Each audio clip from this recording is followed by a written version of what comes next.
우리 함께 보실 하나님의 말씀은 구약성경 사무엘상 4장 12절부터 22절까지의 말씀입니다.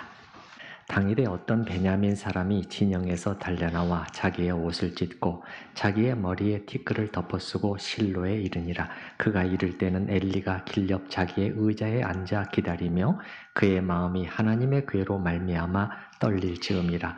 그 사람이 성읍에 들어오며 알림에 온 성읍이 부르짖는지라. 엘리가 그 부르짖는 소리를 듣고 이르되 이 떠드는 소리는 어찌 됨이냐. 그 사람이 빨리 가서 엘리에게 말하니 그때 엘리의 나이가 98세라. 그의 눈이 어두워서 보지 못하더라. 그 사람이 엘리에게 말하되 나는 진중에서 나온 자라. 내가 오늘 진중에서 도망하여 왔나이다. 엘리가 이르되 내 아들아 일이 어떻게 되었느냐. 소식을 전하는 자가 대답하여 이르되 이스라엘이 블레셋 사람들 앞에서 도망하였고 백성 중에는 큰 살육이 있었고 당신의 두 아들 홈니와 비느하스도 죽임을 당하였고 하나님의 괴는 빼앗겼나이다. 하나님의 괴를 말할 때 엘리가 자기 의자에서 뒤로 넘어져 문 곁에서 목이 부러져 죽었으니 나이가 많고 비대한 까닭이라. 그가 이스라엘의 사사가 된 지 40년이었더라. 그의 며느리인 비느하스의 아내가 임신하여 해산대가 가까웠더니 하나님의 괴를 빼앗긴 것과 그의 시아버지와 남편이 죽은 소식을 듣고 갑자기 아파서 몸을 굽으려 해산하고 죽어갈 때 곁에 서 있던 여인들이 그에게 이르되 두려워하지 말라. 내가 아들을 낳았다 하되 그가 대답하지도 아니하며 관념하지도 아니하고 이르기를 영광이 이스라엘에서 떠났다 하고 아이 이름을 이가봇이라 하였으니 하나님의 괴가 빼앗겼고 그의 시아버지와 남편이 죽었기 때문이며 함께 또 이르기를 하나님의 괴를 빼앗겼으므로 영광이 이스라엘에서 떠났다 하였더라. 아멘. 오늘 본문은 패전의 비통한 소식이 이스라엘 백성들과 엘리 가족들에게 전해지고 그 결과로 일어난 일에 대해서 우리에게 말해주고 있습니다. 오늘 이 본문은 크게 두 단락으로 나누어 볼 수 있는데요. 먼저 앞부분 12절부터 18절까지는 목이 부러진 제사장 엘리 이렇게 소제목을 붙여봤습니다. 자, 12절 보시겠습니다. 당일에 어떤 베냐민 사람이 진영에서 달려나와 자기의 옷을 찢고 자기의 머리에 티끌을 덮어쓰고 실로에 이르니라. 여기 보면은 이 사람의 모습이 옷이 찢어져 있고 머리에 티끌을 이렇게 덮여져 있다고 하는데 이게 전쟁 패잔병의 모습을 묘사하는 것으로 오해할 수 있는데 그게 아닙니다. 그게 아니에요. 여기 여러분 보시게 되면은 12절 중간 정도에 자기의 옷을 찢었다고 해요. 자기가 찢은 겁니다. 또 자기의 머리에 자기 스스로 머리에 이 티끌을 덮어 쓴 것입니다. 이건 뭐냐면은 큰 슬픔과 애도를 표현할 때 마치 가까운 어느 사람인가 죽었을 때 하는 그러한 모습을 우리에게 말해주고 있는 것입니다. 자, 이 사람이 진영에서 달려나와서 여기 보시게 되면 12절 앞부분에 다시 당일에 어떤 베냐민 사람이 진영에서 달려나와서 그리고 이제 어디 맨 뒤에 보시면 실로에 이르니라. 전장터에서 실로 하나님의 그 중앙 성소가 있는 실로까지의 거리는 약 30km 정도. 이 거리를 줄곧 달려왔는데 대개 이 길이 이렇게 좀 올라가는 그런 길이라고 합니다. 그 다음 13절에 그가 이를 때는 엘리가 길옆 자기의 의자에 앉아 기다리며 그의 마음이 하나님의 괴로 말미암아 떨릴 즈음이라. 그 사람이 성읍에 들어오며 알림에 온 성읍이 부르짖는지라. 맨 뒤 온 성읍이 부르짖었다는 것은 한마디로 성 전체가 울음바다가 되었다는 것입니다. 예. 그런데 여기 보면은 순서가 말이죠. 전령이 엘리한테 먼저 보고가 돼야 되는데 그게 아니고 성읍 주민들을 먼저 만난 것 같고 그 다음이 엘리를 만난 순서로 되어 있거든요. 그럼 이게 어떻게 된 건가를 추정해 볼 때, 자 13절 맨 앞부분에 보십시다. 그가 이를 때는 엘리가 길 옆 자기의 의자에 앉아 기다리며 이렇게 되어 있습니다.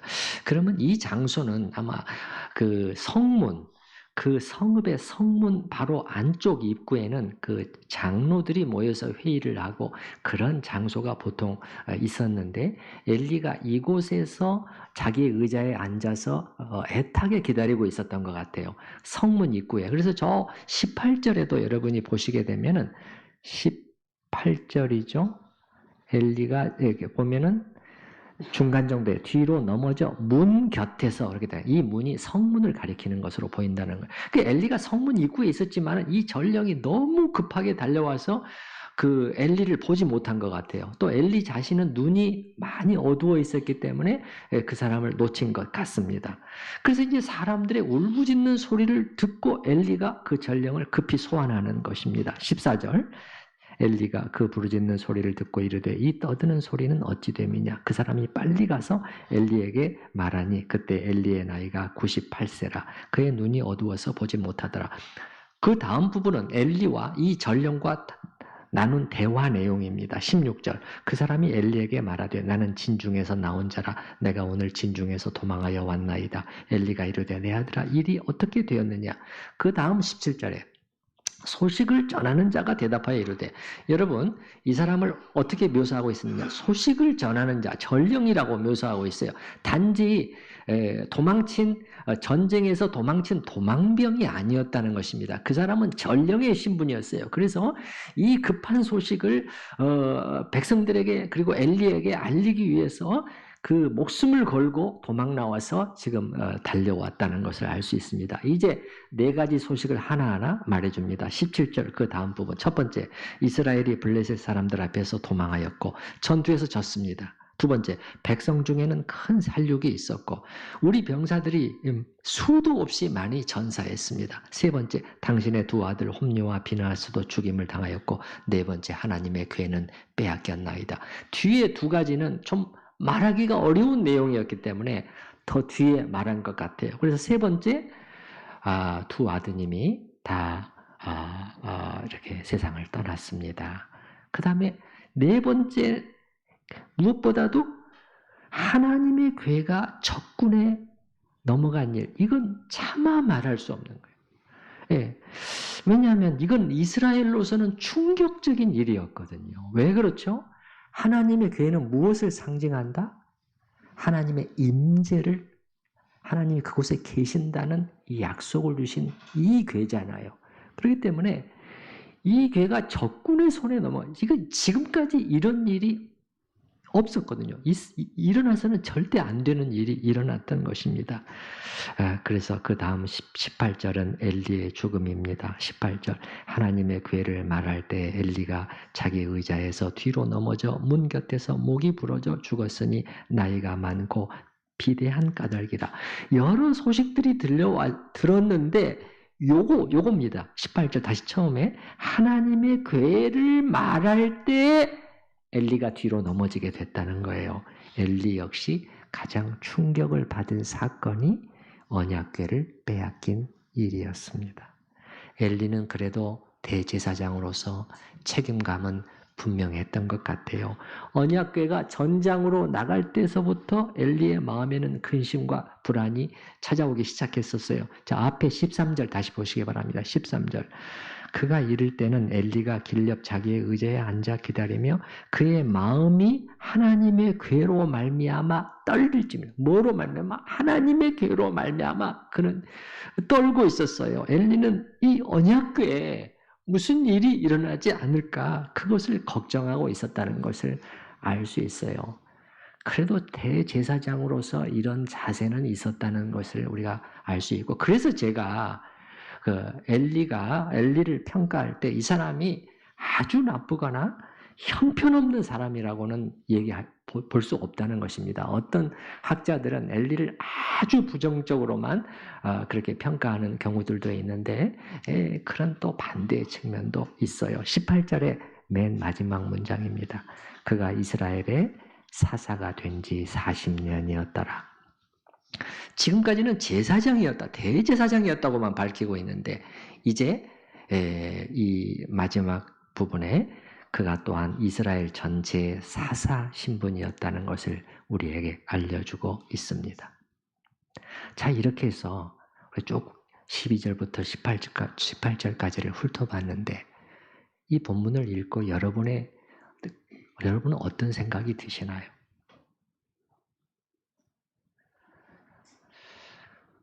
언제나 그렇지만 하나님은 많이 기다려주시고 말씀하시면서 또 기회를 주시고 그렇게 하시지만 계속 돌이키지 않으면 그래서 하나님의 때가 딱 차버리면은 그래서 일단 심판이 시작이 되면은 그때부터는 가차없다는 것을 우리는 여기 본문을 통해서 다시 한번 발견하게 됩니다. 이게 하나님의 공의로우심이에요. 공의로우신 하나님이시기 때문에 이렇게 하는 것입니다.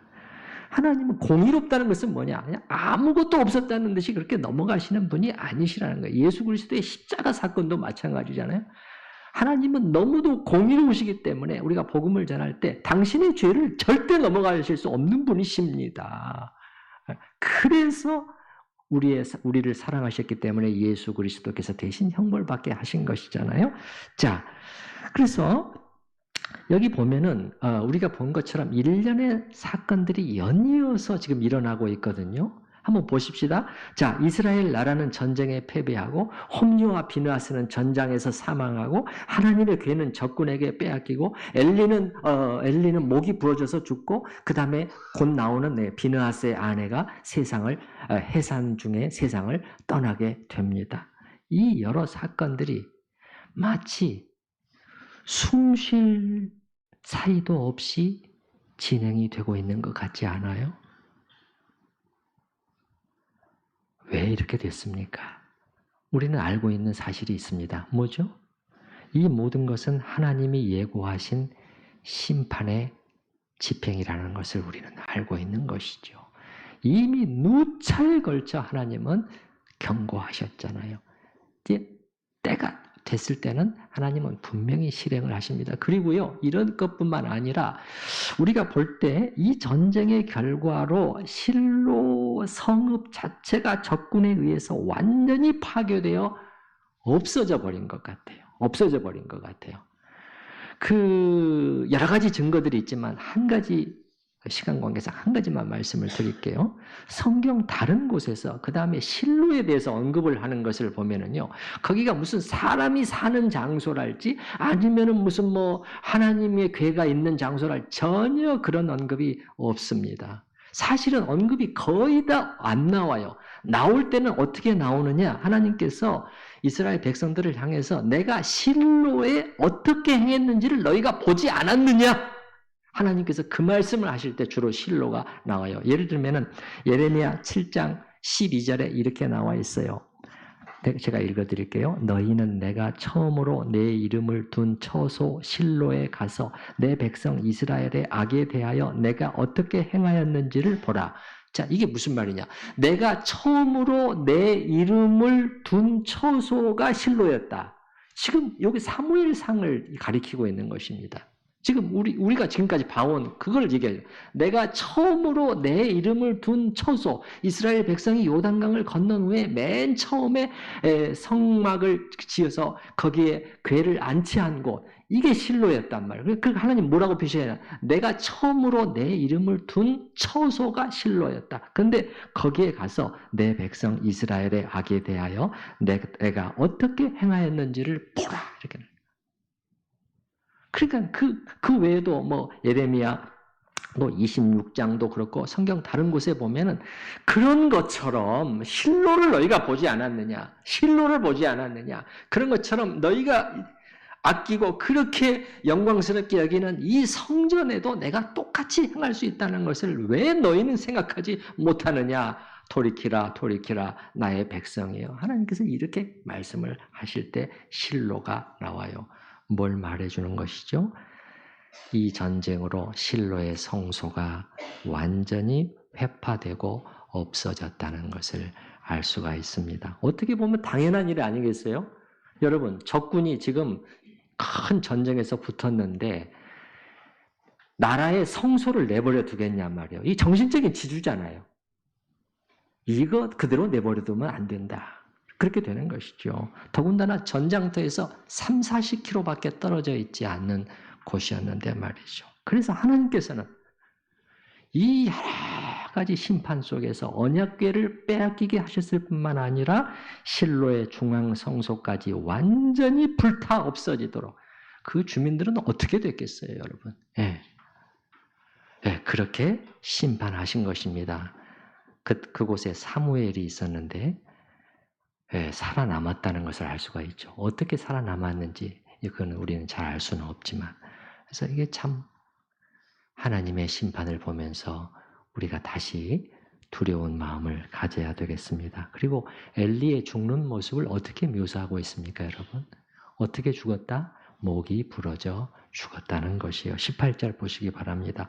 엘리가 자기 의자에서 뒤로 넘어져 문 곁에서 목이 부러져 죽었으니. 여러분, 참혹한 죽음의 모습 아닙니까? 참혹한 죽음의 모습이잖아요. 어떤 사람이 이렇게 죽는다면 여러분 어떻게 느끼겠어요? 근데 왜 이런 모습을 여과 없이 그대로 기록해 놨을까요? 뭐죠? 엘리는 비참한 끝을 맞았다는 것을 뭔가 부각시켜서 보여주려고 한 것 같아요. 그리고 엘리에 대한 뭔가 그 부정적인 표현들이 나옵니다. 15절에 그의 눈이 어두웠다. 여기 18절에 비대했다 이렇게 나오잖아요. 18절 중간쯤에 다시 보시기 바랍니다. 18절 중간쯤에 목이 부러져 죽었으니 나이가 많고 뭐한 까닭이라 비대한 까닭이라. 이전 번역에서는 비둔한 까닭이라 이렇게 되어 있어요. 더 피부에 와닿는 번역입니다. 더 피부에 와닿는 말. 근데 많은 학자들은 이런 표현에도 복합적인 의미가 있다고 봐요. 물론 나이가 많이 들었으니까 이 눈이 잘 안 보일 수도 있고 또 뭐 좀 살이 많이 쪄가지고 그 몸이 좀 비둔할 수도 있는 거죠. 그거는 뭐 있을 수가 있는 일이에요. 그러나 단지 그것만 말하려고 하는 것이 아니라 동시에 그 사실과 함께 어떤 그 상징적인 의미도 같이 이 안에 깃들어 있는. 그 엘리는 이 신체의 눈이 어두웠을 뿐만 아니라 어떻게 이 영적인 눈도 사실은 어두워져 있는 그러한 것이고. 그 다음에 신체만 비둔해 있었던 것이 아니라 그 영적으로도 비둔해 있는. 여러분 우리가 어떻게 돼야 됩니까? 우리가 이 나이가 들고 그리고 많이 노쇠해진다고 할지라도 우리의 영혼은 맑아져야 되잖아요. 볼 수 있는 눈이 있어야 되잖아요. 선명하게 봐야 되잖아요. 그리고 영적으로 비둔한 것이 아니라 영민해야 돼요. 영민해야 돼요. 그렇게 늙어가기를 위해서 여러분이 꼭 기도하시기 바랍니다. 그렇게 꼭 기도하시기 바라요. 영민하고 민첩해야죠. 근데 영적으로도 비둔해 있는, 둔해 있는 그의 모습을 우리에게 말해주고 있는 것 같습니다. 가차없는 심판의 집행인데, 자, 여러분 앞에 2장에서 하나님이 뭐라고 말씀하셨죠? 나를 존중히 여기는 자를 내가 이렇게 하고 나를 멸시하는 자를 내가 경멸히 여기리라. 오늘 우리가 읽은 이 본문은 뭐냐? 뭘 말해주는 거예요? 하나님께서 자기를 멸시하는 자들을 어떻게 멸시하시는가를 우리에게 적나라하게 보여주고 있습니다. 그리고 또 한 가지, 이거는 지금 지도자들의 잘못으로 인한 심판이에요. 아니, 지도자들이 잘못했는데 왜 우리가 당해야 되죠? 여러분, 이거는 어느 공동체나 마찬가지입니다. 나라도 마찬가지예요. 어느 공동체나 어떻게 되죠? 이 지도자와 백성들은 하나로, 한 몸으로 묶여 있게 되어 있어요. 피할 수 없는 일입니다. 피할 수 없는 일이에요. 그래서 이 경우에도 지도자들의 죄란 말이에요. 먼저는 어떻게 되는 거예요? 지도자들의 잘못이란 말이에요. 먼저는 엘리와 그 아들들의 죄죠. 이로 인해 하나님이 심판하고 계시는 것이 오늘 본문의 성격입니다. 또 다른 성격이 있다고 제가 말씀드렸죠. 지난주에 우리가 봤잖아요. 이스라엘 장로들이 분별력이 없어가지고 그래서 원인 진단과 대책 수립에 실패함으로 인해서 또한 이런 처참한 결과를 피하지 못하게 됐다고 말씀드렸잖아요. 이게 지금 다 지도자와 관련된. 그래서 언제나 지도자들이 중요해요. 지도자들이 중요하다는 것을 여러분이 절대 잊으시면 안 됩니다. 많이 기도해야 되고. 예. 교회도 지도자의 위치에 있는 사람들이 잘못하게 되면 이들이 죄를 범하거나 아니면은 혹은 분별력이 없어서 방향을 잘못 잡고 그 교회를 이끌어 가게 되면은 이스라엘의 장로들이 그랬던 것처럼 그러면 교회 전체가 고통을 겪게 된단 말이에요. 그 지도자의 잘못을.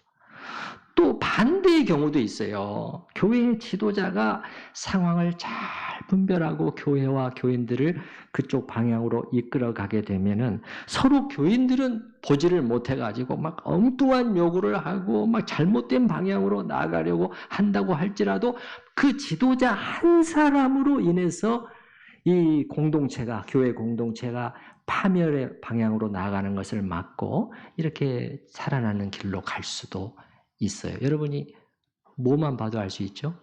광야 40년, 모세와 이스라엘 백성들에게 있었던 일들 여러분 생각해 보시면 알잖아요. 이스라엘 백성들을 뭐라고 부르죠? 사도행전 7장에 보면은 광야 교회라고 부릅니다. 광야 교회예요. 바로 그게 오늘날 신약 교회의 하나의 모형입니다. 그림자예요. 그림자. 그들에게 있었던 일입니다. 그 교회에 있었던 일이에요. 그런데 그 보면은 백성들, 그 교회가 어떻게 행동했어요? 수시로 불평하고 또 때로는 방성대곡을 했잖아요. 방성대곡을 했다. 그리고 심지어 이런 말까지 했어요. 여호와가 우리를 이 사막 땅에서 죽게 하려고 우리를 이끌어내셨단 말인가?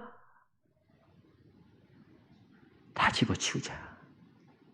지도자를 다시 세워서 돌아가자. 여러분, 이런 상황에서 모세가 이스라엘 백성들이 그 요구하는 대로 따라갔더라면 어떻게 되겠습니까? 약속의 땅에 들어가는 것은 거의 불가능했을 것이고 그 이후로 이스라엘의 역사는 달라졌을 것이에요. 그러나 모세가 견뎠잖아요. 마지막에는 폭발해버리는 바람에 본인은 가나안 땅에 못 들어가게 됐지만 그 다음에 두 번째 단락 19절부터 22절까지는 이카봇의 시대 이렇게 잡아봤습니다. 19절 보십시다. 그의 며느리인 비느하스의 아내가 임신하여 해산 때가 가까웠더니 하나님의 괴를 빼앗긴 것과 그의 시아버지와 남편이 죽은 소식을 듣고 갑자기 아파서 몸을 굽으려 해산하고 이러한 소식을 듣고 충격을 받아서 조산하게 되었다는 것입니다. 근데 조산만 한 게 아니라 더 슬픈 일이 일어나서 20절에 죽어갈 때 이렇게 해산을 하다가 죽게 되었다는 것이에요. 사실 여러분 이런 일은 옛날에는 드물지 않은 일이었어요. 우리나라만 해도 그렇지 않았습니까? 그래서 우리나라에도 이런 말이 있잖아요. 여인이 애를 낳으러 들어갈 때 어떻게 했다? 자기가 벗어놓은 신발을 다시 한번 복원했다. 이런 말이 있지 않습니까? 내가 다시 저 신발을 신을 수 있을까? 이 정도로 그 아기를 낳는 일은 굉장히 위험한 일이었어요. 하혈도 있고 여러 가지 문제로. 그런데 이제 이렇게 비느하스의 아내가 기운을 잃고 죽어가는데 자 20절 그 다음 부분 보십시다. 곁에 서 있던 여인들이 그에게 이르되 두려워하지 말라 내가 아들을 낳았다 하되 뭡니까? 산파나 그렇게 돕는 사람들이 이제 지금 산모가 조금이라도 기운을 내게 하려고 이제 격려하고 있는 말이에요. 그런데 반응이 어떻습니까? 반응이 어때요? 그가 대답하지도 아니하며 관념하지도 아니하고 이렇게 그냥 멍한 시선으로 허공을 응시하다가 무슨 말을 남겼죠? 21절 보시기 바랍니다. 이르기를 영광이 이스라엘에서 떠났다 하고 아이 이름을 이가봇이라 하였으니 하나님의 괴가 빼앗겼고 그의 시아버지와 남편이 죽었기 때문이며 또 이르기를 하나님의 괴를 빼앗겼으므로 영광이 이스라엘에서 떠났다 하였더라. 참으로 슬프고 정말 비통한 안타까운 장면이라 하지 않을 수가 없어요. 태어난 아기는 바로 뭐가 됐습니까? 고아가 됐습니다.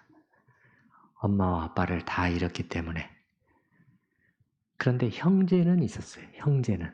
예, 그의 형 한 명의 이름이 나중에 사무엘상 14장 3절에 보면은 아히야라고 언급이 됩니다. 그 외에 다른 형제가 있었는지는 알 수가 없어요. 자, 아이의 이름을 여러분 뭐라고 지었다고요? 이가봇이라고 해요. 좀 더 가깝게 발음하면은 이카봇인데, 그래서 제가 주보에다는 이카봇의 시대 이렇게 써놨는데, 가장 정확한 히브리어 발음은 이카보드입니다. 이카보드. 카보드 앞에다가 이가 덧붙여진 거예요. 자, 가만히 있어봐. 카보드? 카보드? 몇 번 들어본 단어 아닙니까? 우리 따라서 해보십시다. 카보드. 이게 무슨 뜻이라고 그랬죠? 이게 영광이라는 뜻이라고 그랬습니다. 요 히브리어 단어 정도는 우리가 알아두면 좋겠습니다. 다시 따라서 해봅시다. 카보드. 영광 혹은 무거움 그런 뜻을 가지고 있는 단어예요. 근데 여기에는 이 카보드란 말이에요. 정반대 뜻으로 딱 바뀝니다. 이 직역을 하면 뭐냐면은 영광이 어디에? 영광이 없다? 그런 단어예요. 그게 무슨 말이에요? 영광이 떠나버렸고 이제는 없구나. 그런 뜻인 것이죠. 자, 여기서 우리는 지금 본문에 한 가지 중요한 관심사가 이 카보드라는 사실을 볼 수 있어야 되겠습니다. 카보드. 자, 여기 21절, 22절에 보면은 이 단어가 3번이나 등장하고 있어요. 확인해 보십시다. 21절. 이르기를 영광이 카보드가 이스라엘에서 떠났다고 첫 번째입니다. 아이 이름을 이가봇이라 하였으니 이 카보드 두 번째 나왔습니다. 22절 중간에 영광이 세 번째 카보드가 이스라엘에서 떠났다 하였더라. 그리고 여러분 이 단어는 사실 앞에서도 나왔어요. 우리가 숱하게 인용한 가장 핵심 키 구절이 뭐라고 그랬죠? 나를 존중히 여기는 자를 내가 존중히 여기고. 그럼 존중히 여기다 요 단어가 뭐냐면은 이 카보드의 동사형입니다. 예. 그래서 이게 히브리어로는 카바드예요. 카바드. 제가 그래서 그대로 읽어보면 이렇게 돼요. 나를 카바드 하는 자를 내가 카바드 하겠다. 이렇게 되거든요. 뭐지요 지금? 사무엘상 지금 우리가 읽어가고 있는 이 앞부분에서의 중요한 관심사가 카보드라는 거예요. 영광이라는 거예요. 이 영광이 떠난 사실이 얼마나 심각한 일인가를 우리에게 뭔가 말해주려고 하는 것이 아닐까요? 그래서요, 여러분, 비느하스가 아내가 죽어가면서 왜 이렇게 했는가? 우리가 한번 좀 생각을 해봐야 되겠습니다. 이 단어와 관련해서. 두 가지 해석이 있습니다. 첫 번째는 개인적인 차원, 우리 일가는 망했구나. 이제 우리 가정에는 미래가 없다. 모든 희망이 다 사라졌어. 그런 차원에서 이렇게 했다는 그러한 해석이 있고, 두 번째 해석은 뭐냐면 개인적인 차원에서 한 말이 아니라 하나님의 영광이 이 나라를 떠났고 이것은 절망적인 상황이다. 이거를 말하려고 이렇게 했다. 보다 많은 학자들은 첫 번째 해석을 지지하지만 저는 두 번째에 더 기울어져요. 이유가 세 가지가 있습니다. 그 세 가지를 제가 한번 설명해 드려볼게요. 첫 번째는 그녀가 이스라엘 전체보다도 자기 가정의 문제에 이게 정말 가장 중요한 사안이었다면 지금 자기 아들이 태어나고 있는데도 신경을 안 쓸 수가 있을까요? 그런 산모가 있습니까? 아무리 자기가 기운이 없고 힘들다고 하더라도 곁에서 봐요, 아들이야. 그러면 그래요? 하면서 반색을 하게 마련이잖아요. 그게 인간의 본능이잖아요. 네. 근데 20절 맨 뒷부분에 보시기 바랍니다. 20절 맨 뒷부분에. 그녀가 대답하지도 아니하며 관념하지도 아니하고. 이런 뜻은 아닐 것입니다. 태어난 아기에 대해서 애정이 전혀 없었다. 그런 일이 있을 수가 없죠. 네. 이 10달 동안 자기가 배에서 이렇게 낳은 아기잖아요. 조산을 했으니까 한 8달 정도 될 수가 있겠죠. 네? 그 얼마나 사랑스러운 아기겠어요. 그러나 애정이 없어서가 아니라 자기 가족보다 더 큰 문제가 그녀의 마음을 사로잡았기 때문에 여기에 대해서는 지금 신경도 못 쓰는 더 큰 문제가 그냥 확 자기에게 몰려왔단 말이에요. 이게 첫 번째고요. 두 번째는 굳이 그렇다고 해서 아이 이름에까지 이렇게 붙일 수 있겠냐. 이렇게 부정적인 지금 내용이잖아요. 부정적인 내용. 여러분 여기 21절 다시 이르기를 영광이 이스라엘에서 떠났다고 아이 이름을 이가봇이라 하였으니 이렇게 여러분 우리가 아이의 이름을 이렇게 부정적으로 짓는 경우가 있어요. 우리나라식으로 생각을 해보십시다. 산모가 절망 가운데서 세상을 떠나면서 말하기를 이제 우리 가족의 영광은 이해로 끝이 났다. 이의 이름을 영종이라고 하겠소. 제가 만들어 본 거예요. 영광의 종말. 그래서 그냥 신경 쓰지 마시고 또 영종이라는 이름을 가지고 또 그렇게 말씀하시면 안 됩니다. 예, 근데 그렇게 하겠냔 말이에요. 어느 엄마가 그렇게 하겠냔 말이에요. 그게 아니죠. 그럼 왜 이렇게 이름에까지 붙여서 이걸 남겨두고 두려고 하겠냐? 계속 부를 텐데 이카보드 이렇게 될 텐데 그럼 뭐냐?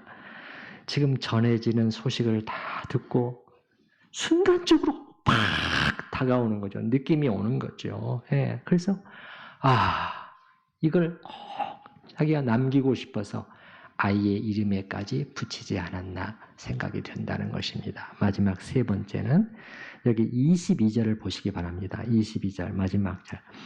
또 이르기를 이렇게 돼 있어요. 여러분 또 이르기를 그러면 앞에서 이미 말했습니다. 이 카보드 다 말했습니다. 영광이 떠났다. 근데 또 말합니다. 또 말해요. 굳이 하나님의 또 다시 덧붙여 이르기를 하나님의 괴를 빼앗겼으므로 영광이 이스라엘에서 떠나고 말았어. 근데 여러분 여기 이 표현을 잘 보시기 바랍니다. 요 마지막 부분 이렇게 말했습니까? 영광이 우리 가정에서 떠났다. 영광이 엘리 일가에서 떠났다. 이렇게 말했습니까? 아니에요. 어디에서? 이스라엘에서 떠났다는 거예요. 이스라엘에서.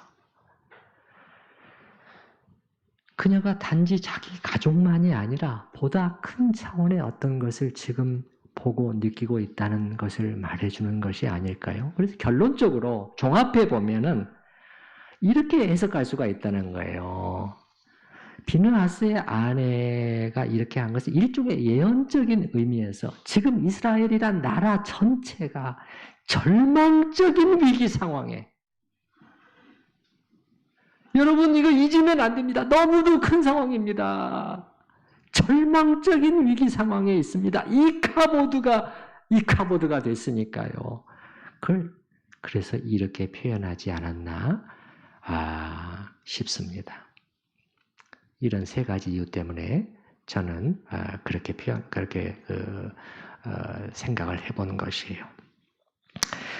자, 이 말씀을 보면서 우리는 다시금 오늘의 교회가 처한 현실을 생각해 보지 않을 수가 없습니다.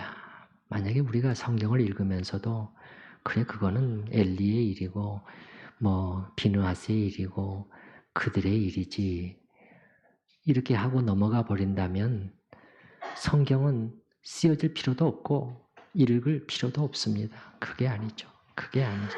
예. 이렇게 이스라엘이 이카봇이 된 것처럼 지금 교회, 특히 이 나라의 교회도 또한 이 이카보드의 시대를 지나고 있는 것이 아닌가를 우리는 돌아볼 필요가 있다는 것이에요. 이 현실을 볼 수 있는 눈이 열려야 합니다, 여러분.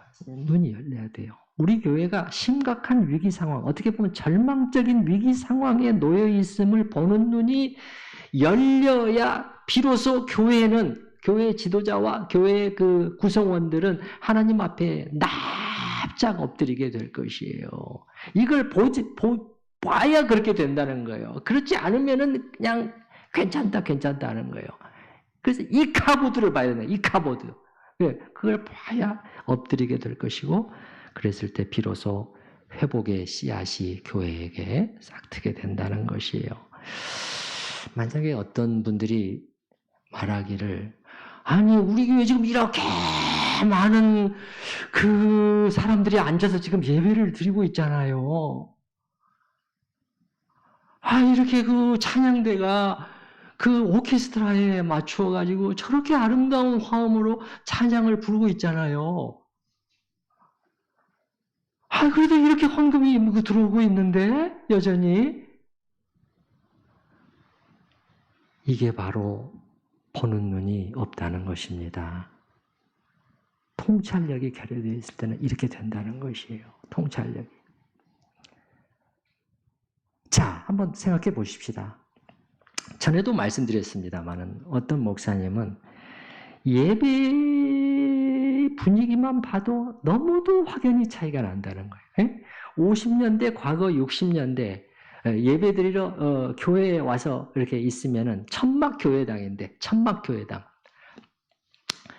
바닥은 가마니가 깔려져 있는 경우가 태반이었고, 그런데 그 가마니 위에 그 무릎 꿇고 앉아서 이제 예배를 드리려고 기도를 하고 있으면 나도 모르게 눈물이 흘렀다. 그리고 나뿐만이 아니라 여러 사람들이 그러는 것을 봤다. 그런데 지금은 에어컨에다가 모든 현대식 좋은 시설들이 다 교회에 있지만 이게 없어요. 이게 안 느껴져요. 뭐죠? 이 나라의 교회 안에 있었던 가장 중요한, 예배 속에 있었던 가장 중요한 어떤 무엇인가가 슬그머니 빠져나가 버렸다는 것이에요. 그리고 여러분 예배가 다 마친 다음에 이런 모습을 자주 보시나요? 예배가 다 끝났는데 그 여운이 너무도 진해서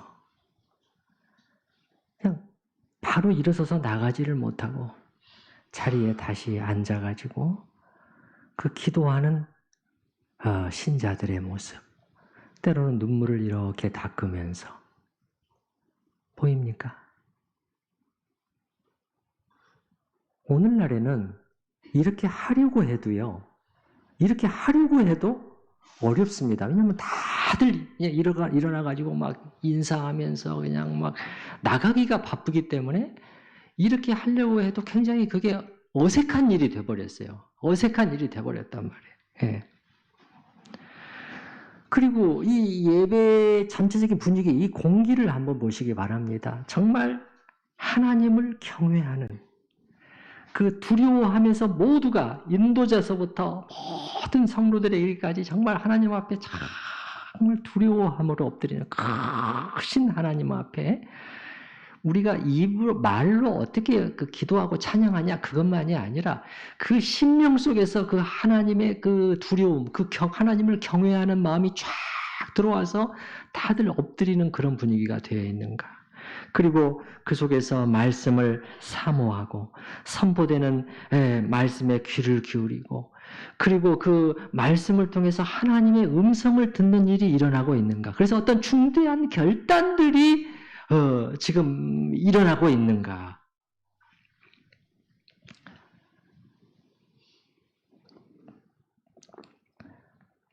많은 교회의 장로들이 자기 교회 담임 목사의 설교를 잘 듣지 않습니다. 이게 현실인데 우리 교회를 제가 지금 말하고 있는 것이 아니라는 것은 여러분은 금방 아실 거예요. 근데 그런 교회를 잘 들여다보면 꼭 장로와 목사 사이가 안 좋아서만이 아니에요. 사실은 사이가 좋습니다.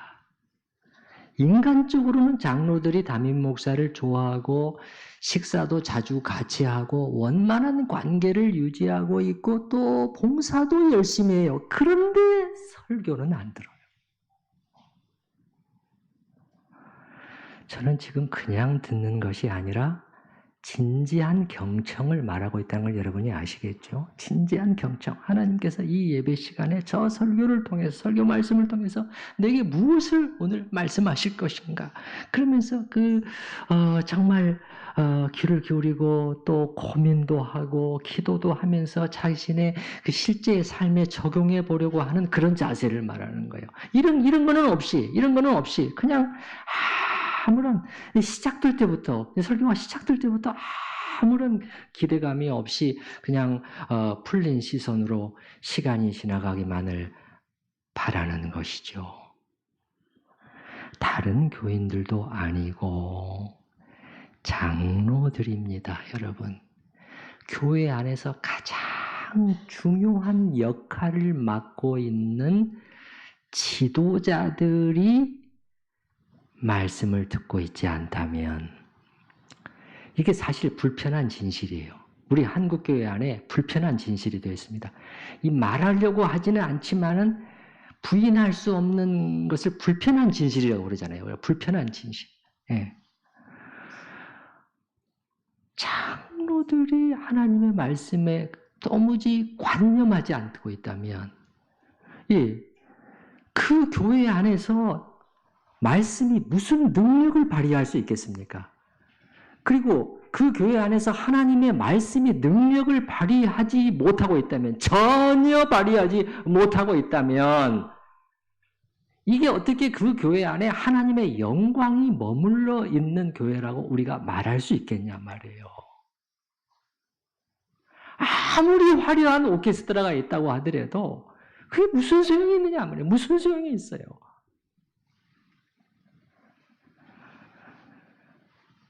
그리고 이렇게 영광이 교회를 떠나게 되면 또 무슨 일이 일어나는가?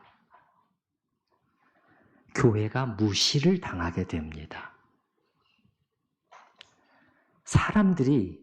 세상 사람들이 자꾸 교회를 무시하는 일이 생기고 점점 더 늘어나게 되면 왜 무시하고 여러분 왜 멸시할까요? 영광이 없기 때문이에요. 이 안에. 영광은 또 다른 무슨 뜻이라고요? 무거움이라는 뜻도 있다고 그러죠. 그 속에서 정말 무거움을 보지를 못해요. 그냥 가벼운 경박함. 그렇게 되니까는 하찮게 여기는 거야. 하찮게. 저것들 또 뭐야? 그러면서 코웃음 치면서 아주 하찮게 여기는 것이죠. 오래전에는 교회를 싫어하는 사람들도 그래도 교회가 무슨 한마디 하면은 그래? 하면서 다시 한번 생각해 볼 수는 있었어요. 지금은 그렇지 않습니다.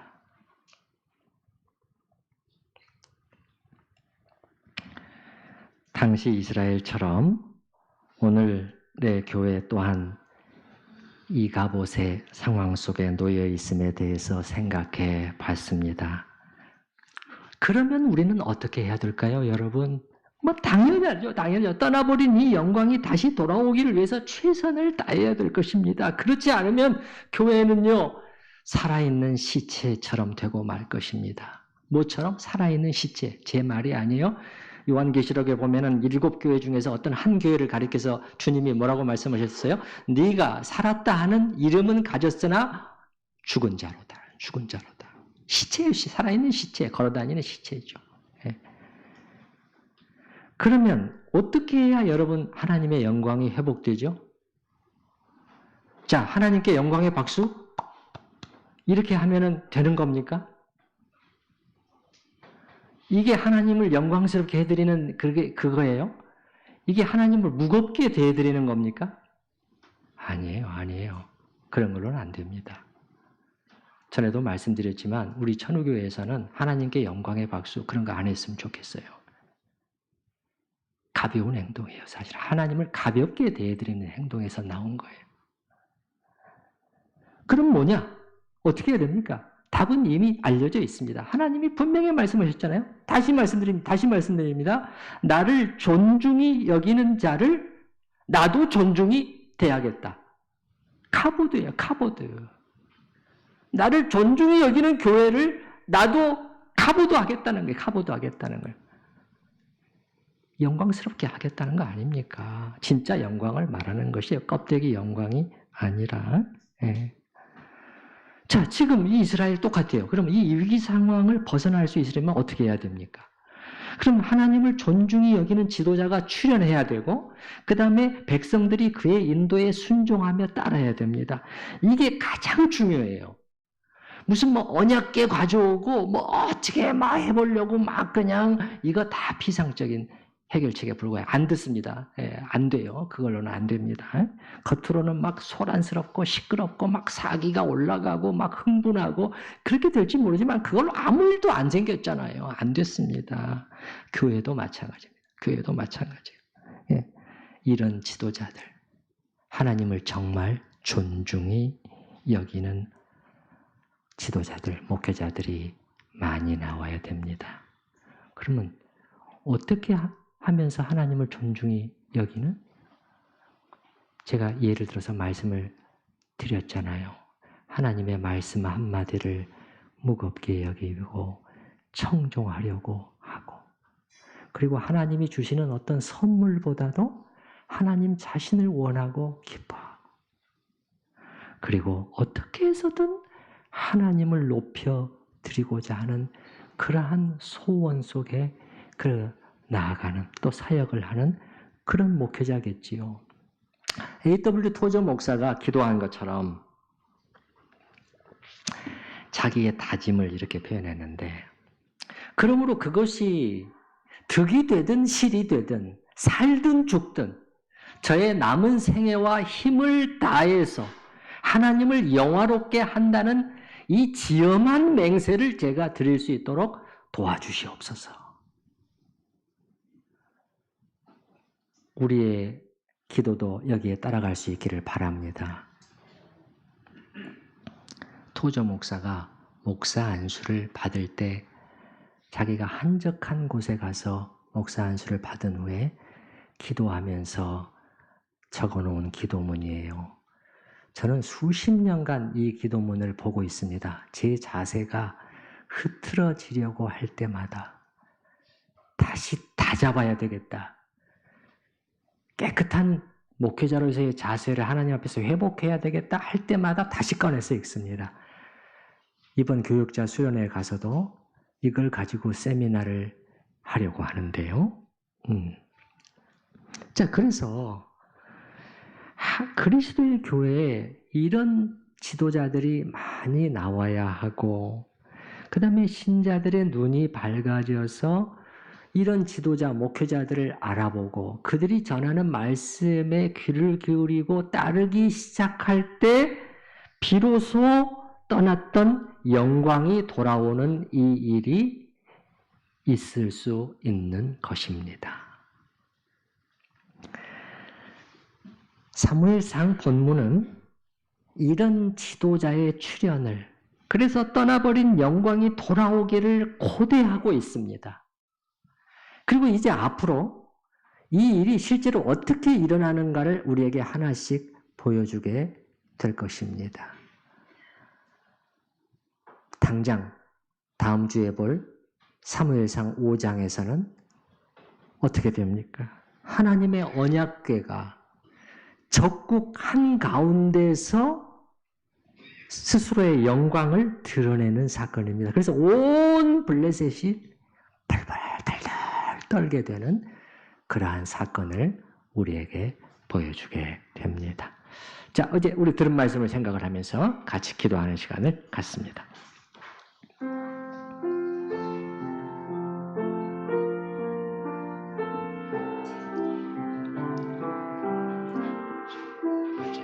아버지 하나님, 아버지 하나님. 주시는 말씀입니다. 이렇게 선포했습니다. 주여 저를 긍휼히 여기시며 당신의 백성들을 주님께서 긍휼히 여겨 주시옵소서. 주여 볼 수 있는 눈을 주시고 무엇이 있는 얘기를 주시고 정말 신경 써야 될 것, 정말 기울여야 될 것, 정말 애통해야 될 것들 바라보고 나아가는 저희 교회 그리고 이 나라의 교회가 될 수 있는 주님 도와주시옵소서. 주여 주의 영으로 이루어 주시옵소서.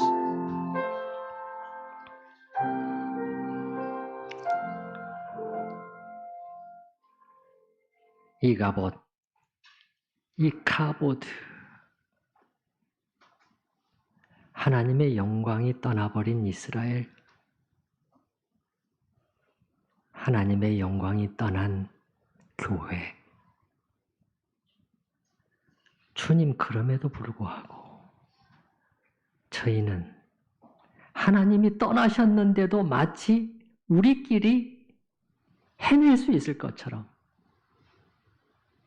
그 영광이 임해있지 않은데도 우리 힘으로 해낼 수 있을 것처럼 그렇게 착각하고 해나가는 경우가 얼마나 많은지 주님 저희를 용서하여 주시고 이 나라의 교회의 지도자들을 불쌍히 여겨 주시고 그 눈을 열어 주시옵소서. 우리에게 소망이 있사오면 사실은 하나님의 영광이 떠난 것이 아니라 우리가 스스로 그 영광을 버렸기 때문에 이렇게 됐다는 사실입니다. 그러므로 우리가 바른 자세로 돌이키기만 하면 언제든지 회복될 수 있기 때문입니다. 왜냐하면 하나님은 너무도 자비하고 신실하신 분이셔서 언제나 은혜 베풀 준비가 되어 계시기 때문입니다. 주여, 이 사실을 인해 하나님께 머리 숙여 감사를 드립니다. 기도하오니 저희가 다시 겸손해지고 주여, 주님의 영광의 회복을 사모하는 고대하면서 그 일을 위해서 이 거룩한 이 일을 시작하게 하여 주시옵소서. 예수님의 이름으로 기도하옵나이다. 아멘. 찬송가 491장 1절과 4, 5절, 맨 뒤에 4, 5절을 부르시되 우리가 늘 하는 것처럼 후렴 가사에서는 내 발 붙드사 그곳에 서게 하소서 이렇게 바꿔 부르도록 하겠습니다.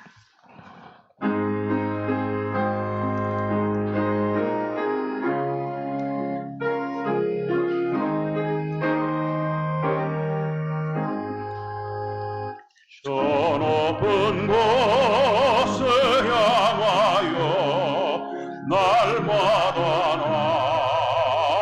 나아갑니다. 내 뜻과 정성 모아서 날마다 기도합니다. 내 주여 내 발 붙드사 그곳에 서게 하소서. 그것은 빛과 사랑이 언제나 넘치옵니다. 험하고 높은 이 길을 싸우며 나아갑니다.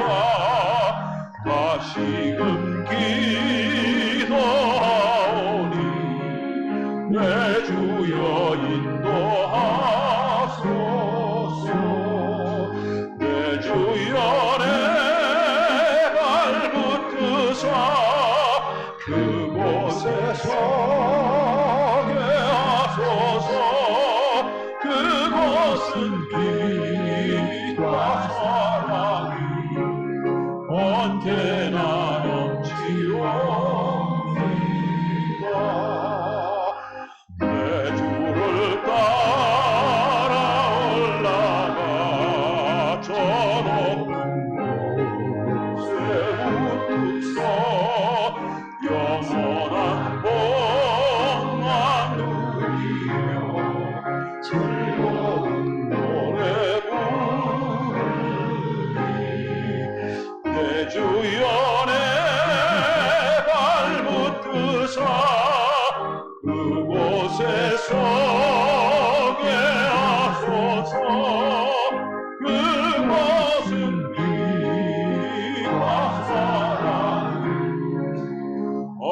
언제나